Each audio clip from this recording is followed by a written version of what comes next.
Hello everyone, welcome to very good academy. Very good একাডেমিতে তোমাদের সকলকে জানাই স্বাগত, আর সকলকে জানাই গুড ইভিনিং। কেমন আছো তোমরা? আশা করি তোমরা প্রত্যেকেই ভালো আছো। আজ আমি তোমাদের জন্য খুব গুরুত্বপূর্ণ একটা প্র্যাকটিস সেট নিয়ে এসেছি। যারা WBP, KP, SSC GD, Agniveer, এছাড়াও তোমরা এসএসসি এমটিএস, রেলওয়ে, যেই এক্সামই দিয়ে থাকো না কেন, প্রত্যেকটা এক্সামের জন্য খুবই জরুরি হবে। সহজ, কঠিন মিশিয়ে অঙ্ক আছে, তবে বোঝার জন্য অঙ্ক আছে। এই সব অঙ্কগুলোই কিন্তু তোমরা ভুল করে আসবে। একদম কঠিন অঙ্কগুলো কিন্তু কেউ ভুল করবে না। ভুল করবে তোমরা সহজ অঙ্ক, একটু মডারেট অঙ্ক, এগুলোই ভুল করবে। কারণ কঠিন জিনিস সবাই মনে রাখতে চায়, আর সহজগুলো তো সবাই ভাবে দিলে তো হাতের খেলা, হাতের মোয়া বানাবো আর চলে আসবো। আর যে ভুলটা করে আসে এই জায়গাটায়। ঠিক আছে, তাই আশা করব কেউ স্কিপ করবে না। যারা জানো আর একবার প্র্যাকটিস করে নাও, তোমাদেরই ভালো হবে। আর যারা জানো না তারা আমার সাথে করো। চলো দেখো, 1 নম্বর প্রশ্ন কি বলেছে। কিরণ 5 দিনে 20টি ছাতা তৈরি করে। কিরণ 5 দিনে 20টি ছাতা তৈরি করে। লাইন ভাঙিয়ে পড়বে, ঠিক আছে। তারপরে দেখো, এবং কি বলেছে যে রূপাঞ্জনা 4 দিনে 24টি ছাতা তৈরি করতে পারে। তাহলে দুজন ব্যক্তি আছে, একজনের নাম কি কিরণ আর একজনের নাম হচ্ছে রূপাঞ্জনা। এই দুই ব্যক্তি কিছু জিনিস তৈরি করছে, আর তাদের দিন সংখ্যাটাও বলে দিয়েছে। এবার বলে দিয়েছে এই যে দুই ব্যক্তি আছে, যে তারা যদি একসঙ্গে কাজ করে তাহলে বলেছে এই 300টি ছাতা তৈরি করতে কতদিন সময় নেবে। দেখো চলো আমরা ভাঙিয়ে করি। প্রথমে লিখি, চলো একটু লিখে করি। কিরণ বলে লিখি নাম, চলো। আর একদিকে রূপাঞ্জনা, চলো লিখি তার নাম।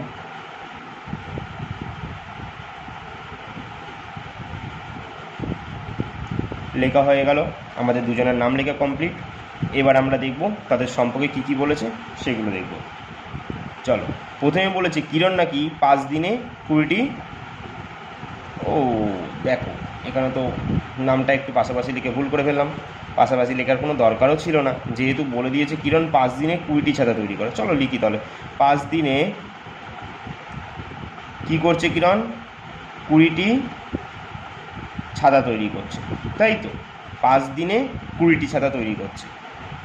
চলো রূপাঞ্জনাটা একটু কেটে দিই, এখানে দরকার নেই, এখন পাশাপাশি লিখলে অসুবিধা হবে। 5 দিনে 20টি ছাতা তৈরি করছে, তাহলে বলো কিরণ কী করছে? 5 দিনে 20টি ছাতা তৈরি করে। আমরা কি জানি সবসময়, যে একদিনে যে যতগুলো জিনিস তৈরি করে সেটাই কি তার বেগ, সেটাই কি তার দক্ষতা, এটাই তো জানি। তাহলে আমরা কি করব? 5 দিনে 20টি তৈরি করে এটা আমরা শিওর, কিন্তু আমাদের সবসময় বার করতে হবে একদিনে কটা তৈরি করে। চলো তাহলে বার করি আমরা, যে একদিনে কিরণ তলে কটা ছাতা তৈরি করছে, তাই তো। চলো তাহলে তৈরাশিক করি আমরা এখান দিয়ে। তাহলে কোশ্চেন মার্কের ওপরে যেই সংখ্যাটা থাকবে সেটা লিখে নেবো, লিখে নিয়ে তারপর একটা ইন্টু দেবো, তারপর তলায় যে সংখ্যাটা থাকবে সেটাকে ওপরে পাঠাবো, ওপরে যেটা থাকবে সেটাকে নিচে নিয়ে আসবো। এবার কাটবো, 5 দিয়ে 4 5 20। তার মানে একদিনে কিরণ কটা তৈরি করছে বলো? 4খানা ছাতা তৈরি করে দিচ্ছে। এইবার চলো, এবার আমরা রূপাঞ্জনার খেলা দেখি, যে রূপাঞ্জনা কি খেলছে, রূপাঞ্জনা কি করছে। তারপরে দেখো, এরপরে রূপাঞ্জনার কথা কি বলেছে যে রূপাঞ্জনা 4 দিনে 24টি ছাতা তৈরি করতে পারে। 4 দিনে কি বলেছে? 24টি ছাতা তৈরি করছে, তাই তো। রূপাঞ্জনা 4 দিনে 24টি ছাতা তৈরি করে। তাহলে আমরা বার করব কি, সবসময় শিখেছি যে একদিনে কটা ছাতা তৈরি করবে, কারণ একদিনে যে যতগুলো জিনিস তৈরি করে সেটাই তার দক্ষতা বা বেগ। চলো আবার তৈরাশিক করি। 24 কোশ্চেন মার্কের ওপরে যেটা থাকে সেটা বসাবো, তারপর একটা ইন্টু দেবো, তারপর তলায় যেই সংখ্যাটা থাকে সেটাকে ওপরে ঠেলে পাঠাবো, ওপরের যেটা থাকে সেটাকে কান ধরে নিচে নামাবো, তারপর আমরা একবার অ্যাটাক করবো। 4 দিয়ে 24কে অ্যাটাক, 4 6 24। তাহলে কি হচ্ছে আমাদের বলো? রূপাঞ্জনা একদিনে তাহলে কটা ছাতা তৈরি করছে? 6টি ছাতা তৈরি করছে। সবাই বুঝে গেছে, বর্ষাকাল তো তাই। আর জানো, মেয়ে মানুষ, নামটা শুনে মনে হচ্ছে রূপাঞ্জনা মেয়ে মানুষ, আর কিরণ ছেলে। চলো কিরণ অনেক সময় মেয়েদের নামও হয়, তবে তবে আমি দিলাম এটা ছেলে, ঠিক আছে। চলো তাহলে দেখো, এবার বলেছে তারা যদি একসঙ্গে কাজ করে, বলছে এবার কি করবে, এবার নাকি কিরণ প্লাস রূপাঞ্জনা এরা দুজন নাকি যদি একসাথে কাজ করে, তাহলে বলো কিরণ একদিনে কটা তৈরি করছে?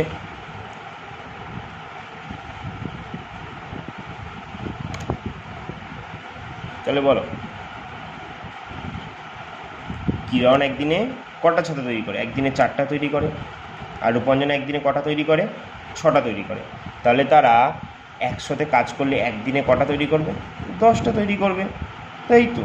এবার বলছি এরা দুইজন যদি একসাথে কাজ করে তাহলে 300টি ছাতা। বলছি এই 300টি ছাতা এই দুজনকে যদি বানাতে দেওয়া হয় তাহলে তারা কত দিনে সেটা কমপ্লিট করবে? তার মানে দিন মানে কি, সময়টা বার করতে হবে। সময় মানে আমরা কি জানি, সময় মানে এটা কিন্তু সময় কার্যের, আবার ওই সময় মানে এরম বলো না সময় মানে কি দাদা দূরত্ব বাই বেগ, এটা কিন্তু নয়। হ্যাঁ, ওই অ্যাকচুয়ালি ওরকমই বলতে পারো দূরত্ব। হ্যাঁ, একদিকে তো ঠিকই ওরকমই, দূরত্ব মানে এখানে আমাদের টোটাল কাজ, ওখানে দূরত্ব ধরা হয়, এখানে হচ্ছে টোটাল কাজ, সূত্র কিন্তু সেম। আর তলায় দিয়ে কি আমরা একদিনের কাজ দেবো। দেখো সময় মানে কি, সময় কার্যের জন্য ওপরে মোট কাজ, তলায় দেবো কি একদিনের কাজ। কাদের একদিনের কাজ বসাবো দাদা? যারা দুজন মিলে কাজ করছে। তাহলে কারা কারা দুজন কাজ করছে? কিরণ আর রূপাঞ্জনা কাজ করছে, এরাই তো একসাথে কাজটা করবে। তাহলে একদিনে তারা কটা তৈরি করে? 10টা। সেই 10 দিয়ে ভাগ করবো, 0 0 কেটে গেল। আর দেখো তলার একের তো ভ্যালু নেই, তাহলে আমরা কি জানি অ্যান্সার হয়ে গেল 30 দিন। তাহলে তাদের কতদিন সময় লাগবে? 30 দিন। এটাই হয়ে গেল কি আমাদের অ্যান্সার। চলো দেখে নিই পরবর্তী অঙ্কে কী বলেছে। দেখো 2 নম্বর অঙ্ক, রোমিও এবং জুলিয়েট। ওহ, নাম দুটো তো দারুণ, রোমিও এবং জুলিয়েট। যথাক্রমে দেখো কি বলেছে, যথাক্রমে 10 দিনে এবং 20 দিনে একটি কাজ করতে পারে। দিনে কি বলেছে, ও একটি কাজ তো প্রথমে বলে দিয়েছে, মানে 10 দিনে ও 20 দিনে একটি কাজ করতে পারে। তারপরে জুলিয়েট একা যদি 4 দিন কাজ করার পর নাকি চলে যাচ্ছে। জুলিয়েট কি করছে, 4 দিন কাজ করছে, তারপর জুলিয়েট রাগ করেছে রোমিওর ওপরে, তারপরও চলে গেছে, ঠিক আছে। তাহলে বলেছে তবে বাকি কাজ রোমিও একা কতদিনে করবে? রোমিওর কপালে দুঃখ, এবার বাকি জুলিয়েট ছেড়ে চলে গেছে রোমিওকে। চলো, রোমিও আর রোমিওগিরি দেখাতে পারলো না। চলো তাহলে দেখি, রোমিও লিখি নামগুলো একটু, এত সুন্দর নাম একটু তো লিখতেই হয়, বলো এত সুন্দর নাম একটু তো আমাদের লিখতেই হবে, বলো গো। চলো তাহলে লিখেই ফেলি। রোমিও একটি কাজ কত দিনে করছে? 10 দিনে করে। আর জুলিয়েট, ও গো জুলিয়েট, তুমি রোমিওর ছেড়ে চলে গেলা। দেখো জুলিয়েট কি বলেছে, জুলিয়েট সেই কাজটি কত দিনে করে? 20 দিনে করে। আমরা কি জানি, প্রথম স্টেপ আমরা সাজালাম, এবার দ্বিতীয় স্টেপে আমাদের কি করতে হয়? টোটাল কাজ বার করতে হয়। টোটাল কাজ কেন দাদা টোটাল কাজ বার করব? এবার তোমরাই বলো, যে আগে বলো, প্রশ্ন করো নিজেকে, কেন বার করব না, এটাই আগে নিজেকে প্রশ্ন করো। চলো, টোটাল কাজ যখন বার করবো তখন আমরা কি করব? 20 আর 10-এর লসাগু নেব। আর 20 আর 10-এর লসাগু, যদি যারা জানো না তারা লসাগু করে দেখতে পারো সাইডে, যে 20 আর 10-এর লসাগু দেখবে, করে দেখবে 20 হচ্ছে লসাগু। আর বা ডাইরেক্ট করলে কি করবে, সবসময় বড়টার নামটা পড়বে। দেখো 20 ওকে 20, 10 দিয়ে 20-কে ভাগ যায়, তো তোমরা বললে 100 বার যায় দাদা ভাগ, 10 দুগুণে 20, তাহলে আমরা বলতেই পারি কি লসাগু 20। আমি ধরে নিলাম তাহলে কি টোটাল কাজ 20টি টেবিল বানানো, ঠিক আছে। আমি ধরে নিলাম কাজ হচ্ছে টেবিল বানানো, তোমরা যা খুশি ধরতে পারো, আমি ধরলাম টেবিল বানানো। তাহলে আমি ধরে নিলাম টোটাল কাজ হচ্ছে 20টি, আর 20টি টেবিল বানাতে হবে। এবার আমরা কি করব, এবার আমরা বার করব একদিনের কাজ। কেন দাদা একদিনের কাজ বার করব? এটা আমাদের কাছে বড় প্রশ্ন। কারণ দেখো, যেহেতু আমাদের সব যে কথা আমাদের যেই কটা ডিটেলস দিয়েছে আমাদের, সব দিন দিয়েছে, তাহলে আমরাও একদিনের হিসাব বার করে নেব। যদি বলতো কি 1 মিনিট, তাহলে আমরাও মিনিটের হিসাব বার করতাম 1 মিনিটের, তাই তো। ঘন্টা বললে আমরাও 1 ঘন্টার হিসাব বার করতাম, সব মানে একদিনের বার করতে হবে।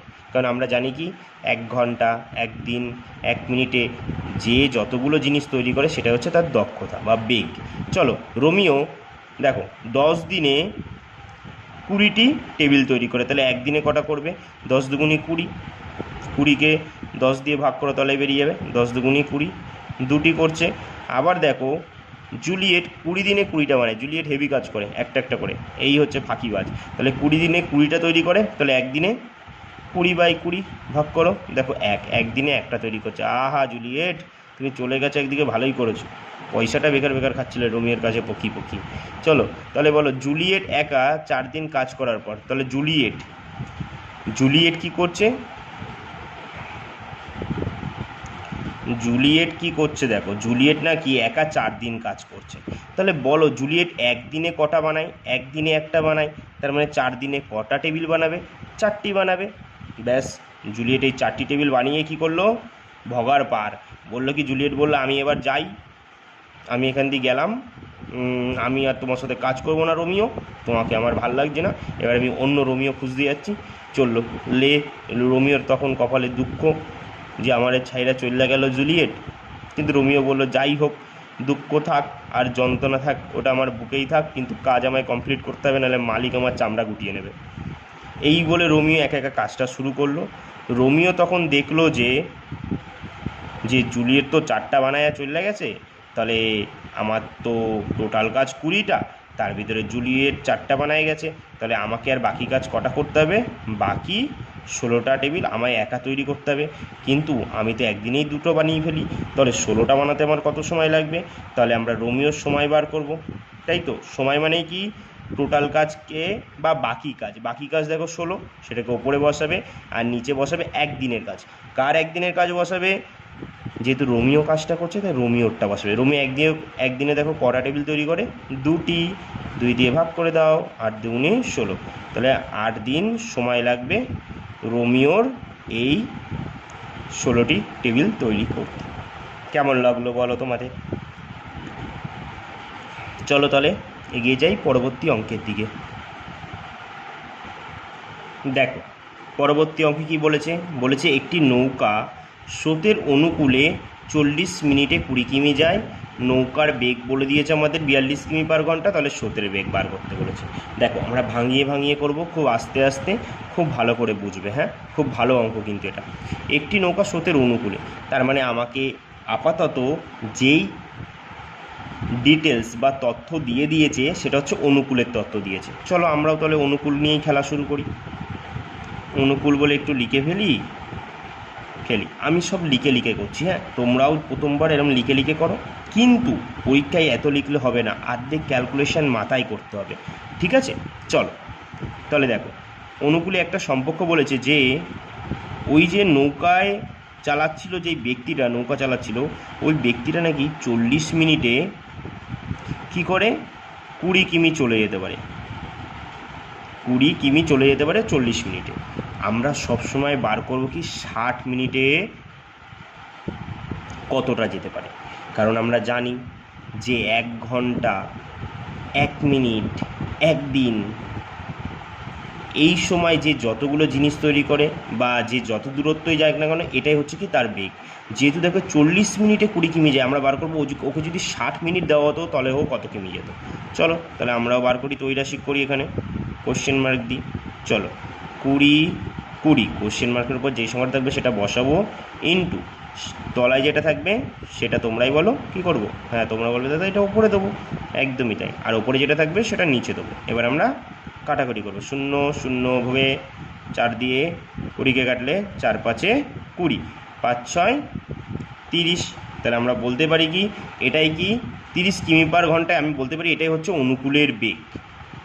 60 মিনিটে যে যত দূরে যায় সেটাই হচ্ছে তার বেগ, ঠিক আছে? চলো আমরা তাহলে দেখো একটা জিনিস বার করে ফেললাম, অনুকূলের বেগটাই বার করে ফেললাম। অনুকূলের বেগ কত বার করলাম, দেখো 30 কিমি/ঘন্টা, তাই তো। এবার আমাদের আর কি ডিটেলস দেওয়া আছে, দেখো নৌকার বেগটা দেওয়া আছে, আমাকে বার করতে বলেছে স্রোতের বেগটা। কীভাবে দাদা বার করব?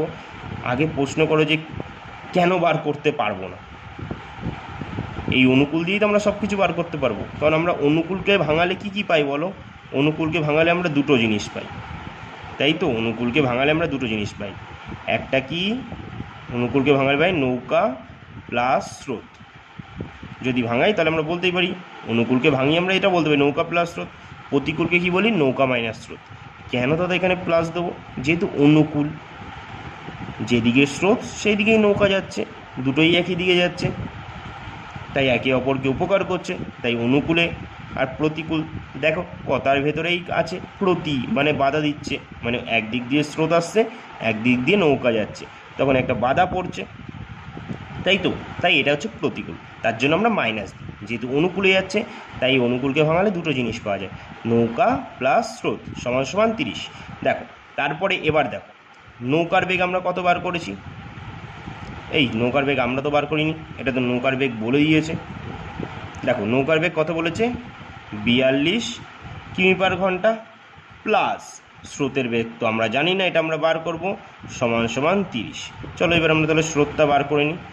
স্রোত ঠিক আছে, দেখো এখানে 30 30, এপারে যেই 42টা আছে, শুধু 42 নেই কিন্তু, 42-এর আগে কিছু নেই, মানে কি প্লাস চিহ্ন আছে, তাহলে প্লাস এই 42টাকে যদি আমরা নদীর এপারে নিয়ে আসি, এটা হচ্ছে নদী, ঠিক আছে, এই নদীর এপারে নিয়ে আসি, তখন কি হয়ে যাবে, তখন সেটা মাইনাস হয়ে যাবে।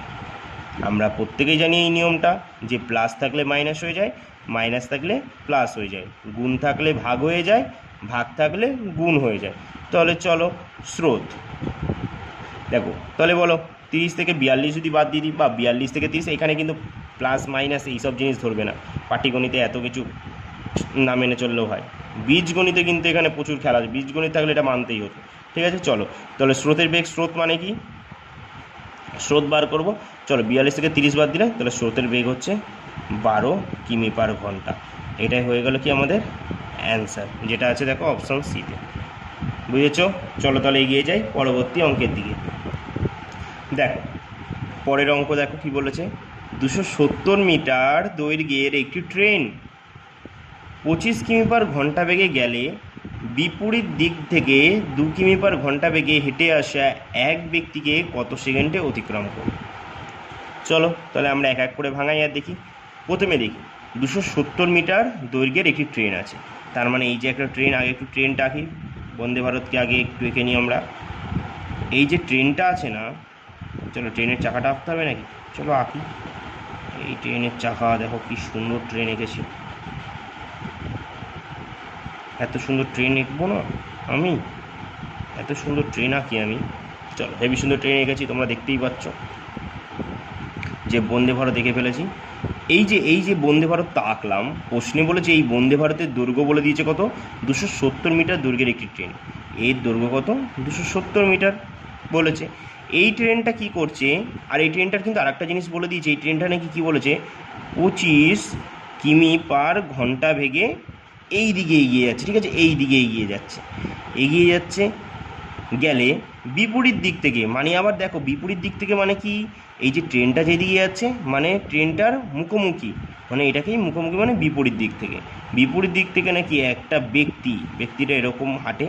ঠিক আছে, এই ব্যক্তিটাও নাকি হাঁটতে হাঁটতে ট্রেনের সোজাসুজি আসছে। ব্যক্তিরা তো ভাবেনি প্রথমে সে ট্রেনের সোজাসুজি যাচ্ছে, সে মরে যাবে, ট্রেন তাকে চাপা দিয়ে চলে যাবে। ঠিক আছে, বিপরীত দিক থেকে 2 কিমি পার ঘন্টা বেগে ব্যক্তি আবার কি করছে, 2 কিমি পার ঘন্টা বেগে হেঁটে যাচ্ছে, মানে 1 ঘন্টায় 2 কিমি যায়। হেঁটে আসা এক ব্যক্তিকে কত সেকেন্ডে অতিক্রম, এটাই বার করতে, আমাদের কী বার করতে বলেছে, সময় বার করতে বলেছে। বুঝেছো, আমাদের সময় বার করতে, সময় মানে কি, দূরত্ব বাই বেগ। তাহলে বলো দেখি তো দূরত্ব কি হবে, একটা ট্রেন কাকে অতিক্রম করছে, ব্যক্তিকে না। তাহলে আর ব্যক্তি, খুঁটি, পোস্ট এগুলোকে আমরা সবসময় কী শিখেছি, এগুলোকে অ্যাভয়েড করতে হয়। তার মানে টোটাল দূরত্ব কোনটা হবে, টোটাল দূরত্ব হবে 270। ঠিক আছে, আর তলায় বেগ কী দেবো দাদা, যেহেতু দুজনে বিপরীত দিকে যাচ্ছে, তাই তো বিপরীত দিকে যাচ্ছে, তাই বেগটা যোগ হবে 25 আর 27, 25 আর 27 কত হয়, এই 25 আর 2 কত 27। তাহলে এবার ভাগ করি, দেখো কত হচ্ছে,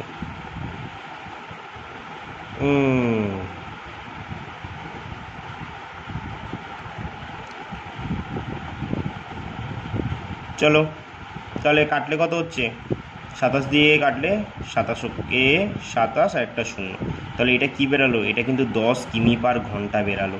ঠিক আছে, 10 কিমি পার ঘন্টা বেরালো। এবার আমরা কি জানি, যেহেতু আমাদের মিটার পার সেকেন্ডে, কেন দাদা মিটার পার সেকেন্ডে হবে বলো দেখি তো, যেহেতু আমরা কী শিখেছি, অতিক্রমের অঙ্কে সবসময় মিটার পার সেকেন্ড। তুমি বলো না এই ট্রেনটার এই ব্যক্তিটাকে অতিক্রম করতে কতখানি সময় লাগবে? খুব জোরে সেকেন্ড লাগবে, second, 2 second, 3 second, 10 second, 20 second, minute তো আর লাগবে না, 2 মিনিট, 3 মিনিট, 10 মিনিট লাগবে না তো। তাই অতিক্রমের অঙ্কে যখনই বলবে না, তখন সেটাকে কিমি পার ঘন্টাকে মিটার পার সেকেন্ড আনতে হবে। তাহলে দেখো এখানে 25 আর 2, যেহেতু বিপরীত দিকে যাচ্ছিলো তাই 27 কিমি পার ঘন্টা ছিল, বিপরীত দিক গেলে যোগ, তাহলে তখনই মিটার পার সেকেন্ডে আনতে। মিটার পার সেকেন্ডে আনার জন্য আমরা কী করি দাদা? মিটার পার, দেখো মিটার মানে ছোটো না, তাই উপরে 5 বসাই আর নিচে বসাই 18, তাই তো, এটাই তো করি।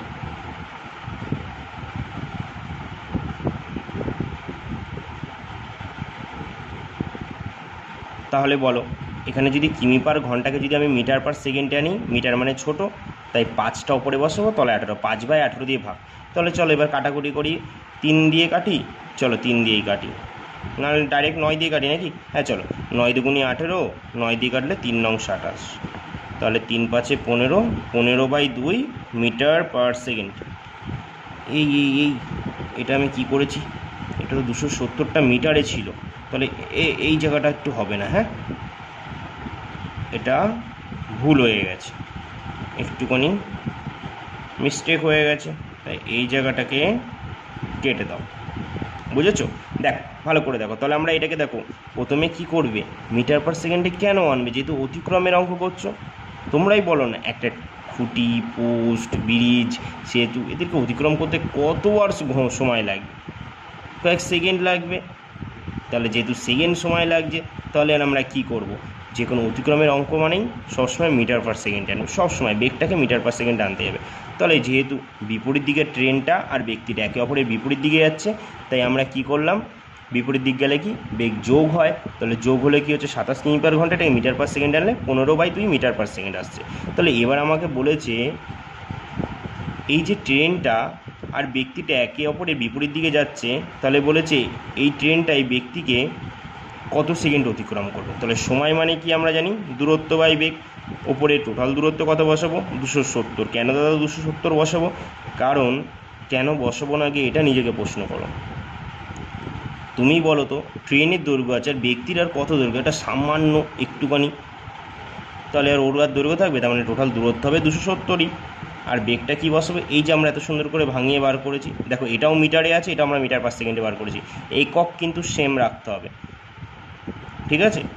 আমি আগেরটা দেখো মিটার ছিল, পরেরটা দেখো কিমি পার ঘন্টা দিয়ে ভাগ করে দিয়েছি, যে কারণে আমার একটু মিস্টেক হয়েছে, আমি খেয়াল করিনি জায়গাটা। দেখো সময় তাহলে কী হচ্ছে, দূরত্ব বাই বেগ, বেগটা বসাই চলো 15, আর 2টা দেখো, এই যে 2টা দেখো এখানে দেখায় 15/2 তো এরম, এই 2টা এত তলায় নেমে গেছে যে ওর মান সম্মান নেই বললেই চলে, এত নিচে নেমে গেছে, এত 15 আর 270 ওকে অনেক বুঝিয়েছে, ও বলছে না আমি নিচে নামবো, ও এত নিচে নেমে গেছে যে তখন কি করেছে 15 আর 270 রাগ করে ওকে ঘেঁচড়ে আয় তুই ছোট সবার, তুই এখানে বসবি ওপরে, ওকে টেনে নিয়ে বসেছে। তাহলে অ্যাকচুয়ালি যদি আমরা বলি যে এটা 15-র নিচে ছিল বলে, মানে 15-র এত নিচে ছিল, তাই এটাকে তুলে আমরা উপরে বসালাম। এবার আমরা কাটাকুটি করব, চলো 5 দিয়ে কাটলে 3 5 15, 5 দিয়ে কাটলে 5 5 25, 4 5 20, 3 দিয়ে কাটলে 3 18 54, 18 দুগুণি 36, তাহলে কত সময় লাগবে বলো? 36 সেকেন্ড সময় লাগবে। চলো দেখি পরের অঙ্ক কী বলেছে। দেখো পরের আর একটা খুব সুন্দর অঙ্ক, একজন ব্যাটসম্যান 34তম ইনিংসে 123 রান করেছে। তাহলে দেখো 34তম ইনিংসে যে সে কিন্তু 123 রান করেছে, আর যখনই সে 123 রান করে ফেলেছে তারপর নাকি তার রান সংখ্যার গড় পূর্বে যেটা ছিল তার থেকে নাকি 2 বেড়ে গেছে, 2 বৃদ্ধি পায়। তাহলে বলেছে 34তম ইনিংসের পর, এই জায়গাটাই খুব ইম্পর্টেন্ট, পর তার রান সংখ্যার গড় কত হবে। চলো এই অঙ্কগুলো আমরা খুবই সহজ পদ্ধতিতে করব, ঠিক আছে? একটা নিয়ম আমি লিখে দিচ্ছি, এটা সবাই মনে রাখবে, ঠিক আছে? সবসময় আমাদের এই অঙ্কের ক্ষেত্রে না পূর্বের গড়টা বার করে নেবে, পূর্বের গড় সমান সমান শেষ ইনিংসের রান মাইনাস টোটাল বৃদ্ধি, ঠিক আছে? এই নিয়মটা সবসময় মাথায় রাখবে, এটা থেকে অঙ্কে মানে এটা দিয়ে আমাদের ইনিংসের যত অঙ্ক থাকে সবগুলো সলভ করা যায়। চলো পূর্বের গড়, এবার বলো পূর্বের গড় বার করবো আমরা। কী বলো? পূর্বের গড়ের শেষ ইনিংসের রান মাইনাস টোটাল বৃদ্ধি। তাহলে বলো শেষ ইনিংসে কত রান করেছে? তোমরা বলবে দাদা 34তমই তো ইনিংস শেষ খেলেছিল, তার মানে 123 রান করেছিল, বসিয়ে ফেলো, মাইনাস টোটাল বৃদ্ধি। এবার বলো তো সে 34তম ইনিংসে 123 রান করার পর তার রান সংখ্যার গড় নাকি পূর্বের থেকে 2 বৃদ্ধি পায়। পূর্বের থেকে 2 বৃদ্ধি পেয়েছে, তাই তো, পূর্বে থেকে 2 বৃদ্ধি পায়। তাহলে বলো সে কতগুলো ইনিংস খেলেছিল? 34টা ইনিংস খেলেছিল। তো একটা ইনিংসেই যদি 2 বৃদ্ধি পায়, তাহলে 34টা ইনিংসে কত বৃদ্ধি পাবে? 4 দুগুণি 8, 3 দুগুণি 6, 68 বৃদ্ধি পাবে। তাহলে এখান দিয়ে আমরা 68 মাইনাস করে দেবো। তাহলে বলো 123 দিয়ে যদি 68 মাইনাস করে দিই তাহলে কত থাকে? বলো তাহলে বলো 123 দিয়ে 68 বাদ দিলে কত থাকে? তাহলে বলে ফেলো 123 মাইনাস 68, তাহলে কত হচ্ছে দেখো? 123 থেকে 68 যদি বাদ দিই তাহলে আমার হচ্ছে 55। তাহলে আমরা বলতে পারি কি পূর্বের গড় কত ছিল? 55। আমার যদি এটাই বার করতে বলতো যে 34তম ইনিংস, দেখো 34তম ইনিংসের যদি গড় বার করতে বলতো আমি এইটাই অ্যান্সার করে বাড়ি আসতাম, তাই তো। কিন্তু আমায় বলেছে 34তম ইনিংসের পর, মানে 34তম ইনিংসের পরের ইনিংসে তার রান সংখ্যার গড় কত হবে? কত হবে আর? 55 আছে, 55-র সাথে কত করে বাড়ছে? 2 বাড়ছে না? 2 যোগ করে দেবে, 55, 56, 57, এটাই অ্যান্সার হয়ে যাবে, তাই তো। চলো, এই ছিল আজকের গুরুত্বপূর্ণ কিছু অঙ্ক। আশা করি তোমাদের প্রত্যেকেরই ক্লাসটা খুবই ভালো লেগেছে, আর আমি কিন্তু পুরো ধরে বুঝিয়েছি। তাই কারো যদি অবশ্যই ক্লাসটা ভালো লেগে থাকে একটা কমেন্টে জানান, ঠিক আছে? কোনো সাবস্ক্রাইব করতে হবে না, লাইক করতে হবে না, শেয়ার করতে হবে না, শুধু একটা কমেন্টে জানাবে। তাহলে আজকের মতো এখানেই আমার ক্লাসটা শেষ করছি, আবার দেখা হবে পরবর্তী ক্লাসে। ততক্ষণের জন্য টাটা সকলকে।